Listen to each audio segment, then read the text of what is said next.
Hello दोस्तों, नमस्कार। आपका स्वागत है जी के अभ्यास सेट 4 में, जिसमें सबसे पहला प्रश्न है, तुलुब के राजवंश की स्थापना किसने की थी। जो तुलुब वंश था उसकी स्थापना जो थी वो किसने की थी, तो इसकी स्थापना जो की थी वीर नरसिंह। विकल्प संख्या 4 हो जाएगा।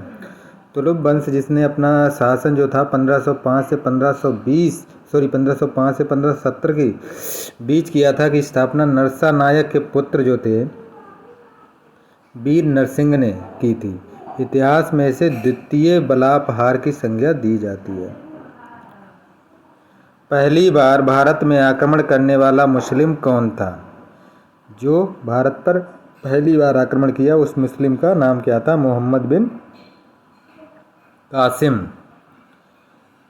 भारत में प्रथम मुस्लिम आक्रमणकारी मोहम्मद बिन कासिम जो था वो 1711 ईस्वी में मोहम्मद बिन कासिम के नेतृत्व में सिंध पर आक्रमण किया गया, किंतु उसका कोई स्थायी परिणाम नहीं हुआ। और अरबों ने, जो अरब थे, अरबों ने 712 ईस्वी में एचडी में दाहिर को परास्त कर 712 जो हो जाएगा ईस्वी में 712 ईस्वी में दाहिर को परास्त कर सिंध पर विजय प्राप्त की। किसने? अरबों ने। निम्नलिखित में से कौन सा उपवेद नहीं है।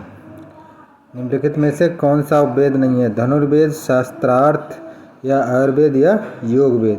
तो योग वेद जो है वो उपवेद नहीं है, बाकी तीनों उपवेद हैं।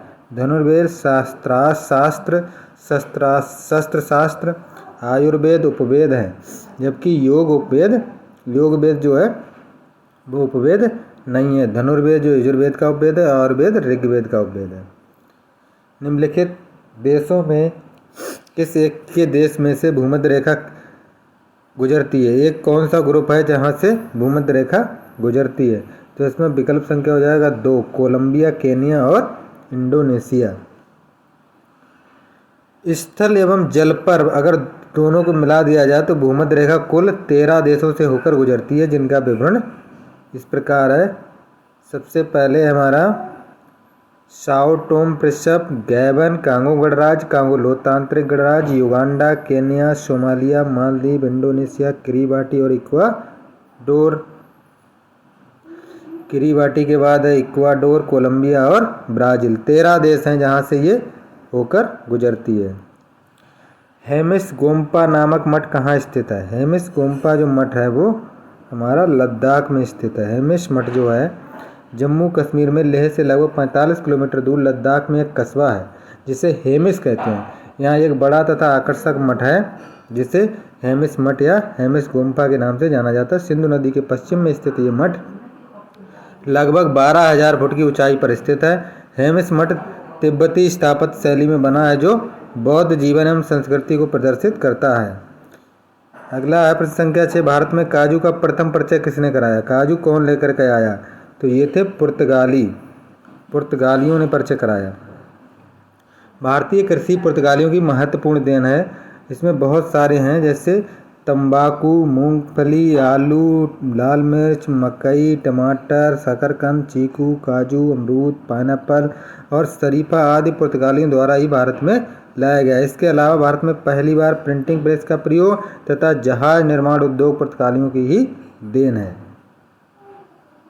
इस भारतीय राष्ट्रपति ने आयरिश स्वतंत्रता संग्राम में भाग लिया और इसके लिए जेल भी गए। कौन से ऐसे राष्ट्रपति थे जिन्होंने आयरिश स्वतंत्रता संग्राम में भाग लिया और जेल भी गए थे और भारत के राष्ट्रपति बने। तो ये थे बीवी गिरी। बीवी गिरी जो थे वो डॉलिन यूनिवर्सिटी में आयरलैंड की, वहाँ की डॉलिन यूनिवर्सिटी में कानून की पढ़ाई करने के लिए आयरलैंड गए थे और तब वे वलेरा जैसे प्रसिद्ध ब्रिटिश विद्रोही के संपर्क में आकर स्वतंत्रता के लिए चल रहे सिन फीन आंदोलन से जुड़ गए। इस कारण उन्हें जेल ही जाना पड़ा तथा आयरलैंड से निष्कासित कर दिया गया। स्वतंत्र भारत में बीबी गिरी चौथे राष्ट्रपति थे हमारे देश के। प्रश्न संख्या 8 है, विश्व पर्यावरण दिवस कब मनाया जाता है। विश्व पर्यावरण दिवस जो है वो हर वर्ष हम 5 जून को मनाते हैं।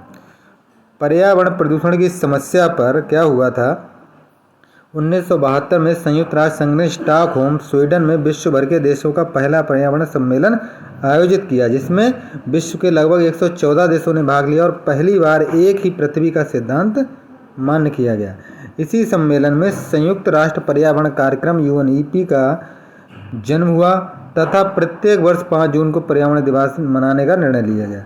पर्यावरण दिवस मनाने का उद्देश्य पर्यावरण के प्रति जागरूकता लाते हुए आम जनता को प्रेरित करना है और पर्यावरण प्रदूषण को ध्यान में रखकर भारत ने 19 नवंबर 1986 को पर्यावरण संरक्षण अधिनियम लागू किया था। भारतीय संविधान सभा में कुल कितनी महिला सदस्य थीं? महिला सदस्यों की संख्या पूछ रहा है, तो महिला सदस्यों की संख्या थी 15। भारतीय संविधान में महिलाओं की संख्या जो थी वो 15 थी। भारतीय संविधान सभा का निर्माण जो हुआ था भारत के संविधान की रचना के लिए किया गया था, जिसके अध्यक्ष जो थे वो डॉक्टर राजेंद्र प्रसाद थे।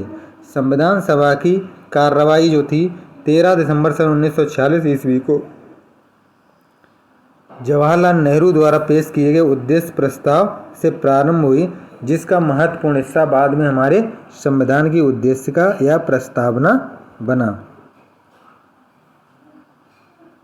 उत्तर प्रदेश में लायन सफारी कहाँ स्थित है? किस जिले में लायन सफारी स्थित है, किस शहर में है? तो इसमें है इटावा। इटावा में जो है लायन सफारी या शेर जो है सफारी वो स्थित है। उत्तर प्रदेश के इटावा में लायन सफारी स्थित है।